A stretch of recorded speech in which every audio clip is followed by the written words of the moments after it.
So I'm very flattered when they asked me to reach out. I model an HO scale, and right now I'm restarting version 9 of a train layout in my basement over the past 5 years. Typically, I build small dioramas for my cubicle at work. And with 3 kids, I never find time to turn all those dioramas into an actual train layout down in the basement. So course material. So things that I bought to do this clinic, and the folks that are here can see the full diorama. Here's a photo I took of it the other day on my workbench.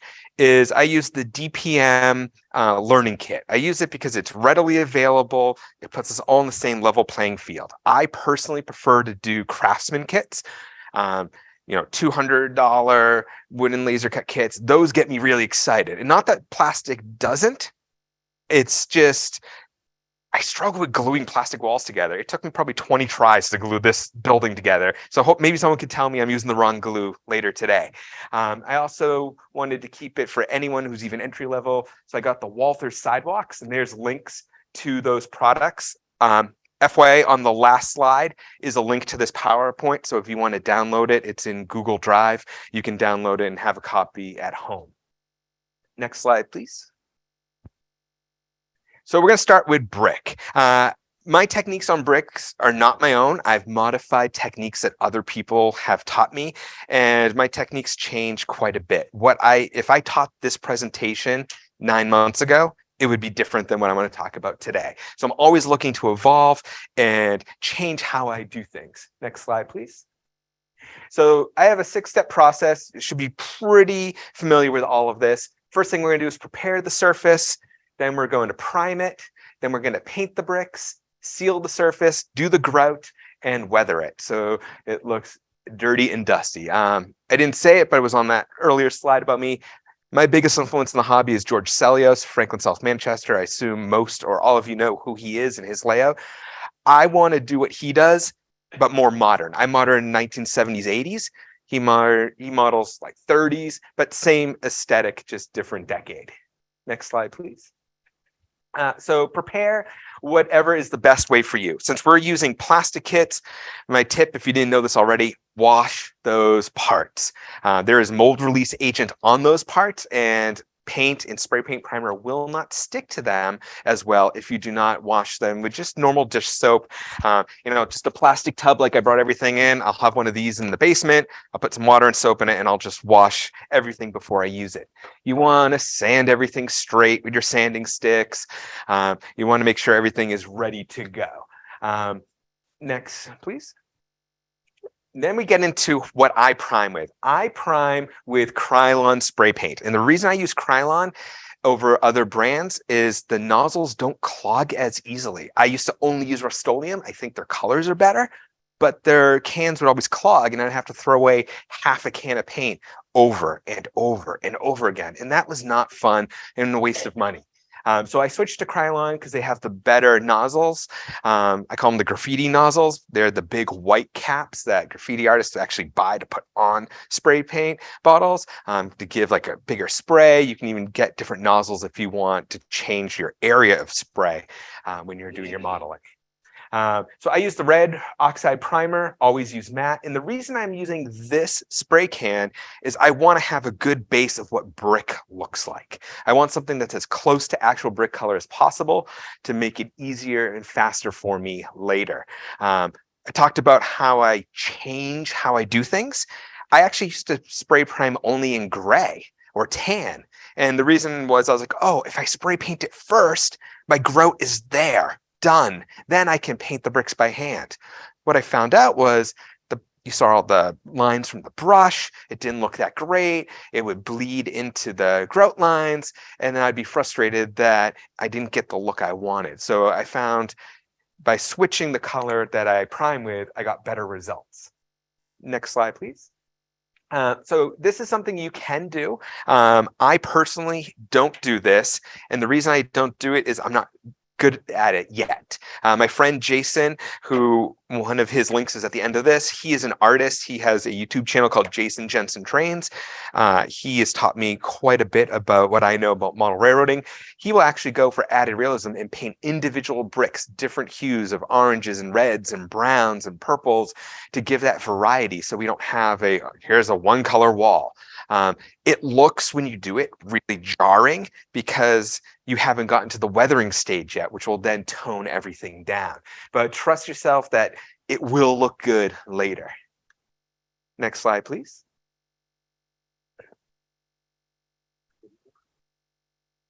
Okay. No. What did you do? There we go. All right, seal. So I know that dull coat hole is put on a pedestal by a lot of folks in all modeling hobbies as like the ultimate clear coat. I never use dull coat. I know it's hard to get. Some people can still get it. I use Tamiya spray only because I can get it easily. You can get it on Amazon, you can get it from any hobby store, other places online. So I use the Tamiya clear matte. And the reason I'm going to do this next is if I don't do it, all that red primer is going to bleed when I do the grout. And I don't want that. Like, that's the whole reason why I stopped my old method of doing the grout first and then painting the bricks with dry brushing afterwards. So use whatever clear coat you have or you prefer, and let it sit for good 24 hours. If you feel like you need to do a clear coat twice, do it twice. The idea is just to keep all that red oxide primer from running. Next slide, please. So my secret sauce, how I do the grout. I use good old joint compound, just like I did when I repaired a wall in my house, when I did a renovation. Joint compound is easy. It's cheap. This bucket here, I got all this stuff that you guys can see on a table afterwards. For those who are here in person, you get a giant bucket of this stuff for like $5. Lasts you a lifetime. It'll dry out before you need more. And I just wipe it right on to the brick. I just do it with my hand. I don't, use gloves or brushes. I just take it and I just smear it on like a kid finger painting. And I don't worry about using too much. That's okay, because we're going to wipe a lot of that off. So my technique that I would do when I'm doing that in person, after I smear of it all over that brick, then I'm wetting my finger and I'm going back and I'm wiping all the excess off, and all of the joint compound will stay in those groove lines, whether it's a hydrocal kit, a plastic kit, a wooden kit. I've done it on all those types of surfaces. It will stay in. I used to, and I learned the hard way, is wipe with a paper towel. I recommend you do not do that, because even though we dull coated, it will still somehow break through and smear that primer, and you're going to be unhappy with the results. So just take your time, play with your hands, pretend you're in kindergarten again. This is all about having fun. Next slide, please. Now to weather. So I love pan pastels. There are other weathering powders out there like Dr. Ben's, which I've never tried, but any weathering powder depends on what you want to do with this. Do you want to do it lightly? The demo that I brought in today is lightly weathered, and you can use different shades of reds and browns and grays and do that to give some texture, give that brick look in the photos and feel. You can also do that for some variety, or if you want to heavily weather, like say you're doing one of the kits I'm working on at home is the Walters Parkview Terrace tenement housing background. Wrong side of the tracks, bad side of town. You've got this structure in the corner. You can make it super filthy by really going heavy with those weathering powders. I like to use what's called a fan brush. I don't know if anyone's ever used one, but a fan brush, all the bristles are like a fan, like a paper fan, and they just go in all different directions. It's really flat, and I just, slap it on there, move it around until I get the results that I want. You can also use weathering enamels. I just purchased a ton of these on Black Friday sale, but I have yet to use them. I'm really excited to. There are companies like AK Interactive or Ammo by MiG, and these companies are used in the military modeling in the wargaming world, and they sell all sorts of products like fuel stains, rust, slime, grime. I got salt so my boats in the harbor can have like the salt marks. And all of these enamel products you're going to put on with a detail brush, and then you're going to use white spirits to manipulate them. So you're going to do like a thin line, dip another brush in white spirits, and move it around to get the effect that you're looking for. Next slide, please. That is the super fast nutshell of brick. Before we get into concrete, anyone have questions? And it will, I know it'll be harder with the folks remote, but maybe you could tell me if anyone types in the chat. Any questions about what we talked about so far? Have you ever tried putting a little India ink in the compound sheetrock compound to get a darker? I haven't, and I was wondering about that. I had that thought, because how will I get variety? So for the folks who are at home, Jay asked, do I ever think about putting India ink into my compound? And I said, I haven't until a couple of days ago. And I was like, that would be a great idea, because then you can have tan grout for your yellow limestone brick buildings. You can have gray grout, dark gray grout, light gray grout, white. You can have variety. So I love that. And if anyone else has those kind of tips, please share them. The goal here is not for one of us to be the best model railroader, but for all of us to get better together. Yeah. I use the AI at the end after you've done everything instead of hand pastel.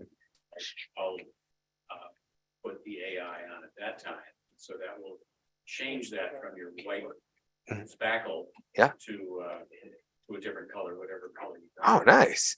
So afterwards. But I had a question with your spackle and finger technique. Do you ever find out that builds up too much in the crack in the cracks and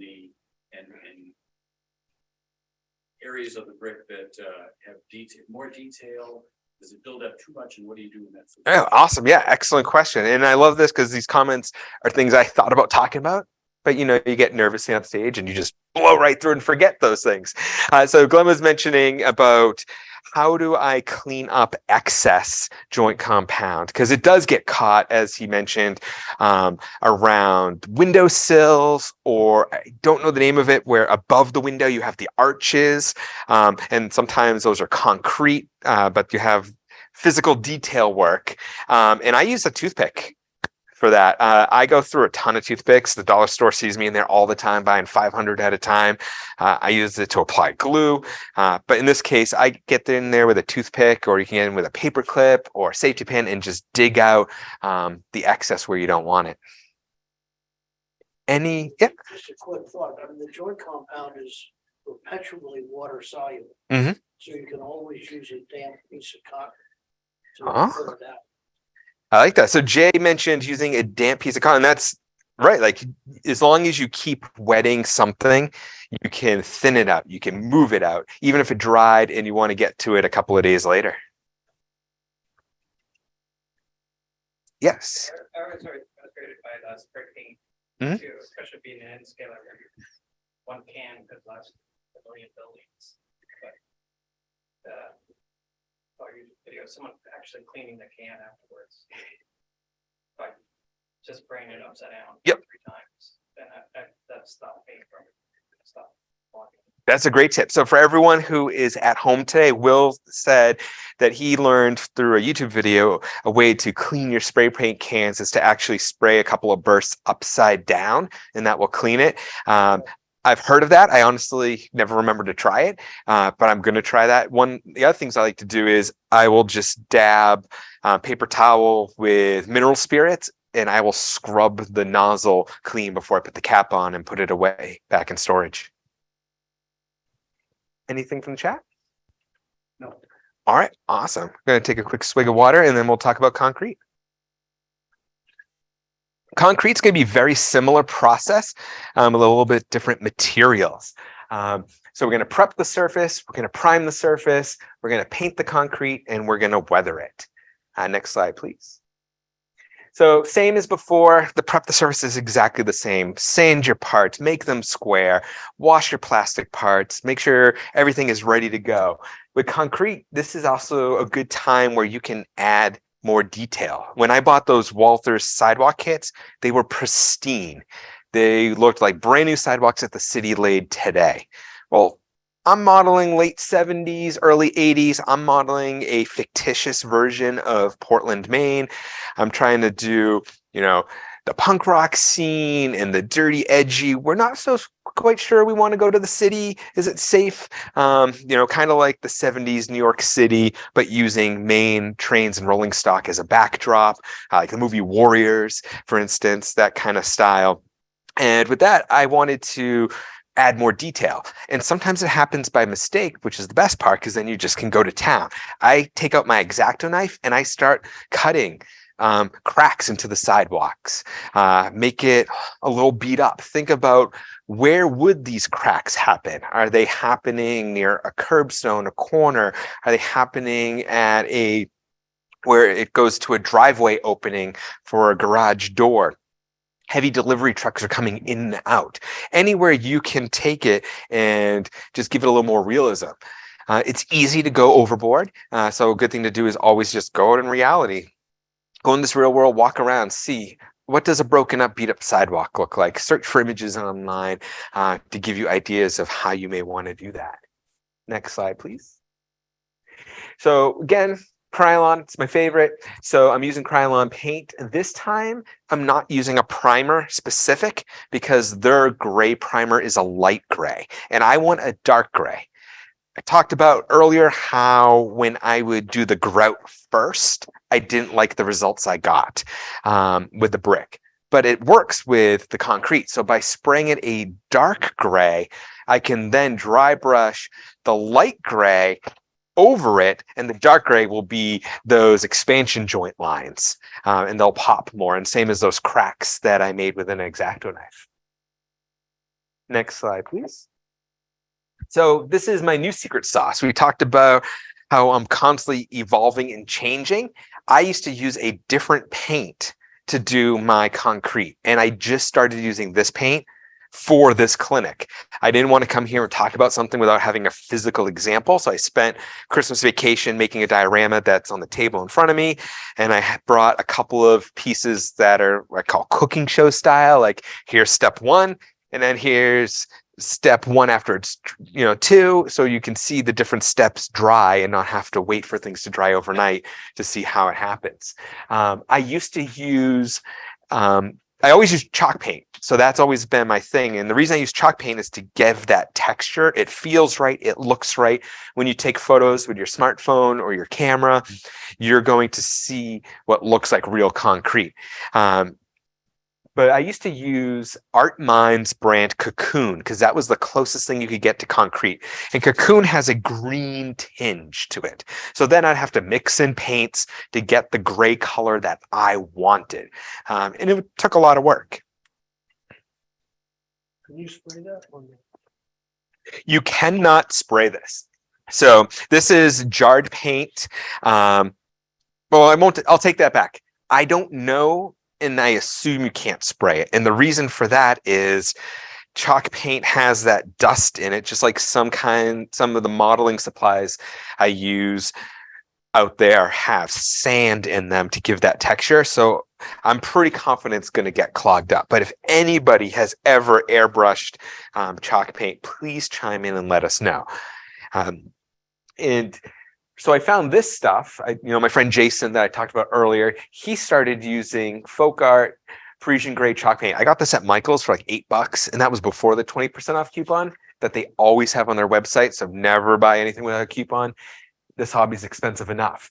But this gives you a much better color that you don't have to mix again and again and again every time you want to use it.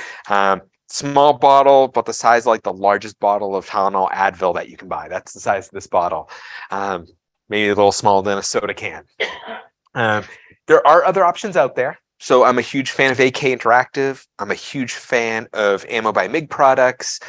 They do make a concrete product, and I was using that for a long time. It's not realistic for HO scale. It's not realistic, definitely for N scale. I think you S and O scaler guys can probably get away with using those pre-made concrete products. They're awesome. When you paint them with a brush by hand, a plastic Lego will look like a real cinder block that's been shrunk down. That's how good they are. But the problem with those products are they were designed for wargaming, military modeling, 35 millimeter, which is slightly bigger than O scale. So for my purposes, it didn't work. What I do sometimes is I might do a foundation of a building with that stuff, because foundations of buildings tend to be, they could be stacked stone. They're more rougher. They're not as smooth as you'd see like a sidewalk. Or if you wanted to use them on a building and then go back and paint it white, you could easily call it stucco, and it would pass for that as well. Next slide, please. All right, so back to weathering on the concrete. It's the same process as doing the brick, just different colors. So here you're using light gray, dark gray, medium gray, black, navy blue, using those colors to just get the effect you want. Do you want it to be a clean sidewalk that was just put in? Or do you want it to be a lot more dingy and dark because it's downtown or it's in an industrial area? You can still use those enamel products. And maybe next time once I learn how to use those, I can come back and show you guys how to use those as well. Next slide, please. All right, so before we get into the next part of this, any questions, comments about concrete? All right, so one of the comments we had was when we make those cracks in the concrete, sometimes the paint does fill them up. And you have to go back and rescribe them. Another thing I found is the weathering powders will fill in the cracks over the paint. And sometimes you do have to rescribe them deeper, or sometimes you get lucky just with the weathering powders that they will fill that in for you. So for those at home, a great comment we got is that concrete does age over time. And unless you're going to mix your own colors or use weathering powders to change it, you might want to use other color paints to get the color effect you want. And the suggestion was Mudstone by Delta Ceramicoat, which I believe Folk Art Plaid owns all those companies. They're one big major corporation. Apparently, you cannot get it in the craft store, so you will have to get that online. I do find that happens a lot. Like you want something and they just don't have it. It used to be, 3 or 4 years ago, you could walk into craft stores or Walmart and just grab what you wanted off the shelf. But a lot of these, I'll call them specialty paints, chalk paint being a specialty paint because not everyone's using chalk paint as much as they use regular acrylic craft paint, you would have to get online. All right. So wrapping up, we'll go to additional resources. These are some things that I recommend for you to follow up on. Here's my shopping list. So here's everything I used.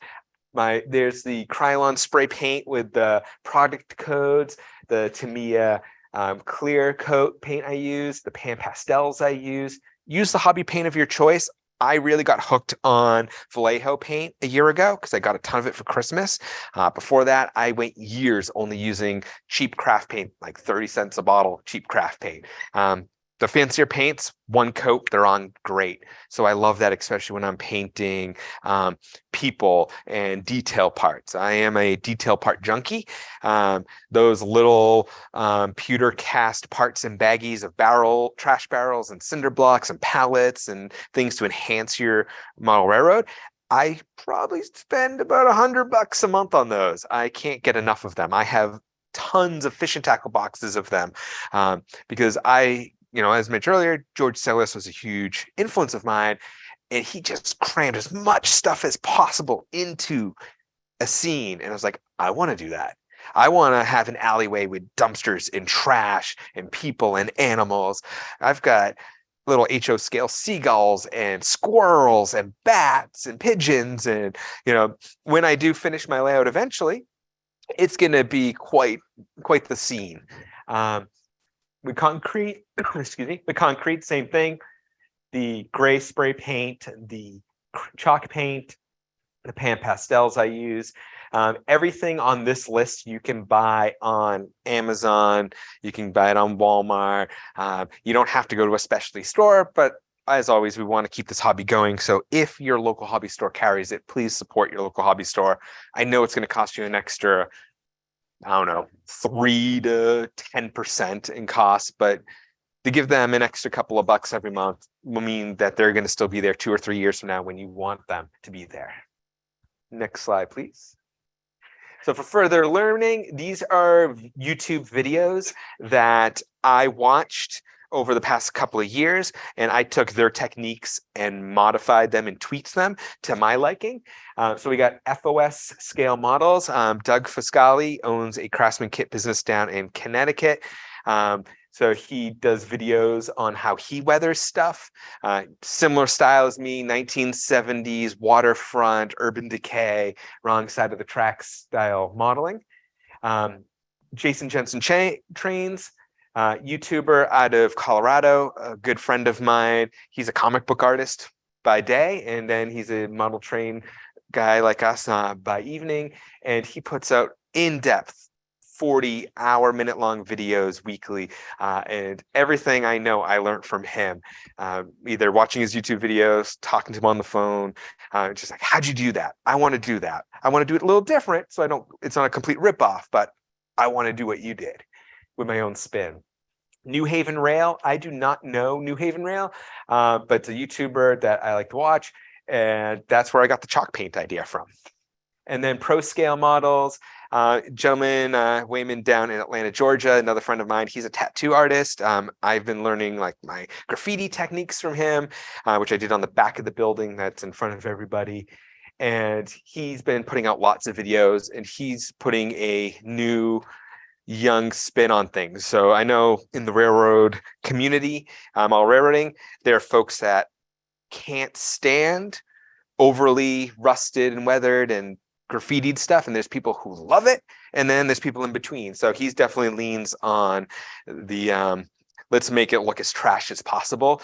He's actually doing a science fiction layout, which is something I've never seen before. His model train layout has got robots from outer space that fought each other like Transformers, that crashed on Earth, and it's post-apocalyptic America, and they're using these giant robot models, which are like Japanese model kits, like Godzilla kits and stuff that you'd buy, and that they're the power source for the city, like crazy stuff. But because he's a tattoo artist, this guy knows how to paint. So his painting skills are phenomenal. So I watch him for that. That's all I have. I don't know how short or long I went. Perfect. Any other questions? I know it's hard for those at home to look at the stuff, but like I said, I'll have the diorama and all these supplies we talked about on a table during lunchtime so everybody can look at it.